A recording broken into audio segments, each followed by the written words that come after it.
ce qui est hacking, est-ce que tu as déjà été confronté, parce que le hack c'est vraiment un fléau sur Internet. Alors quand je parle de hack, j'englobe aussi bien le spam, qui est un hack on va dire léger, que le vol de données personnelles, donc de numéros de CB. Donc là on est sur des problèmes un petit peu plus embêtants. Est-ce que tu as déjà été confronté à des clients ou des prospects ou des personnes qui t'ont contacté après s'être fait pirater, quel que soit le niveau de piratage on va dire, et comment se protéger de ce genre le plus efficacement de ce genre de problème pour un e-commerçant qui lui pareil encore une fois ne sait pas forcément ce qu'il risque.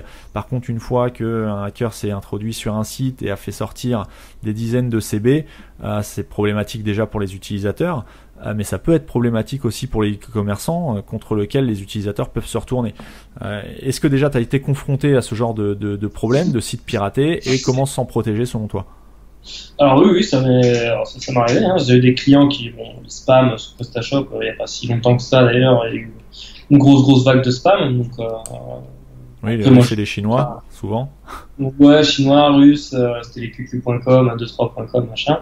Donc ça, on peut le contrer assez facilement avec soit un plugin ou dans le code en ajoutant un token, ce qu'on appelle un jeton CSRF qui va protéger en fonction de la session, etc. Mais sinon, ça m'est arrivé vraiment d'avoir des bases de données hackées, des serveurs hackés. Alors c'était des vieux serveurs qui n'étaient pas à jour, c'était du dédié que le client gérait, ou qu'il n'y ait pas d'infogérant derrière, ou que l'infogérant était incompétent. Là, c'est compliqué, hein, quand la base de données est complètement compromise. Alors c'est vrai qu'il y a des backups derrière qui sont externalisés, donc on peut les récupérer. Mais voilà, c'est pour ça, encore une fois, on revient au point de l'hébergement. Le site en soi peut être sécurisé, il n'y a pas de problème, mais si l'hébergement, si la base n'est pas sécurisée, c'est mort, quoi. Le site passera au travers. C'est pour ça que pour moi, il faut faire des mises à jour, pas seulement du soft, mais vraiment des mises à jour du langage, parce que PHP, un langage qui évolue énormément ces derniers temps. Donc là, la version 5.6 va pas tarder à être abandonnée pour passer sur de la 7. Même la 7.0, la 7.1 vont être plus ou moins abandonnées très rapidement. Donc on va falloir grimper sur le 7.2, 7.3. Et c'est pareil, une fois que ces langages-là sont abandonnés, voilà, toutes les failles, les hackers vont s'en donner à cœur joie et vont pouvoir pirater sans problème. Donc il y aura plus de garde-fous, quoi. Ça va être un petit peu voilà. Il faut vraiment des serveurs bien sécurisés. C'est pour ça qu'il faut pas s'amuser à faire soi-même, sinon il faut être vraiment très compétent, mettre des technologies comme Fake to Ban. Oui, voilà, faut savoir ce qu'on fait, quoi. Faut pas s'improviser, encore une fois, un petit peu comme on s'improvise pas développeur. Faut pas essayer de s'improviser infogérant ou administrateur système pour économiser quelques dizaines d'euros par mois ou même parfois par an. Au risque de voir un jour ou l'autre son système déjà compromis, mais en plus des plaintes d'utilisateurs qui peuvent aller quand même assez loin, puisque dans le cas de CB ou de bases de données qui ont été volées, en fonction de l'importance du site et du préjudice, si vous avez un panel de clients qui se retournent contre vous, ça peut être compliqué, d'autant plus s'il est prouvé que vous n'avez pas tout mis en œuvre pour être conforme RGPD. Voilà, vous avez tout faux, et là ça peut être compliqué, qu'on soit un petit ou un gros e-commerçant. C'est ça. Alors après, vous survolez des cartes bancaires. Là, je sais pas comment. Moi j'ai eu le cas d'un client que je citerai pas, qui avait comment dire, sans donner trop d'indices, parce que là on est quand même dans du critique. Bon, c'est résolu, il y a plus de problème, mais c'est un client qui vendait des objets un peu tech, et qui s'est fait introduire par un hacker, donc via FTP, je crois. Donc le hacker s'est introduit dans le code source via un module qui avait été installé par le client un petit peu à l'arrache et qui comportait une faille, tout simplement.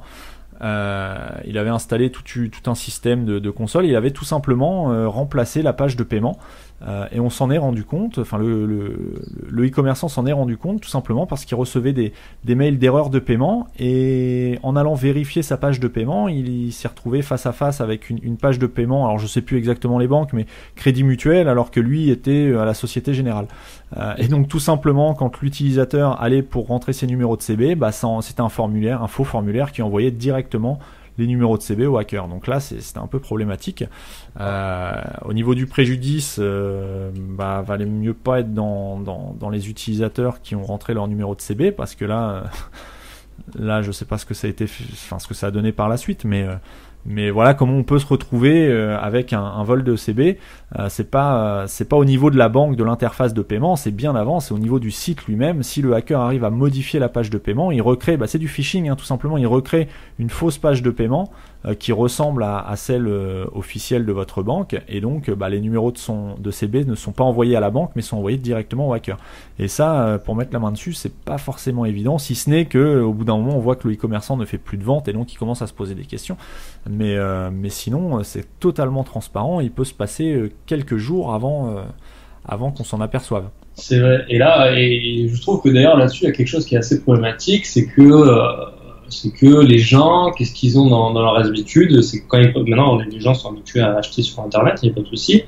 Quand ils mettent leur carte bleue, ils font vraiment comme on leur a dit à la télé, et ils regardent si c'est écrit HTTPS dans la barre, un petit cadenas. Sauf que, en fait, ça veut tout simplement rien dire. Donc, justement, si ce développeur-là, si ce hacker avait fait une page de phishing, il peut très bien mettre une page HTTPS et renvoyer les données de carte bancaire ailleurs. Donc, il n'y a pas de souci. Malheureusement, les gens, ils pensent être informés, mais à cause de ça, ils peuvent en plus tomber dans le piège encore plus facilement, je dirais. Oui, c'est clair. Surtout, ça permet aussi de faire une petite transition sur le HTTPS. C'est que il y a différents niveaux de certificats. Donc là, on parle du certificat DV, donc validation du domaine, où là, il suffit simplement de prouver qu'on est propriétaire d'un domaine. Mais un hacker peut très bien prouver qu'il est propriétaire d'un domaine qu'il a réservé lui-même. Là où un certificat un peu plus avancé, comme un type EV pour validation étendue, il va y avoir une vérification de la société derrière qui édite le nom de domaine. Et donc là, on est déjà dans un niveau de sécurité et de réassurance qui est un peu plus supérieur, et donc qui évite ce genre de fraude. Mais c'est vrai que le HTTPS, ça permet simplement de chiffrer ce qui transite entre un site et un serveur, mais vous pouvez très bien transiter des informations à un serveur véreux, quoi, tout simplement. Donc c'est pas une fin en soi, quoi. C'est une étape dans la sécurisation de son site, mais c'est pas la solution ultime. Exactement. Donc voilà, bon. Voilà, on va arriver à la fin de l'épisode. Ça fait déjà un peu plus de 50 minutes qu'on enregistre, donc c'est très bien.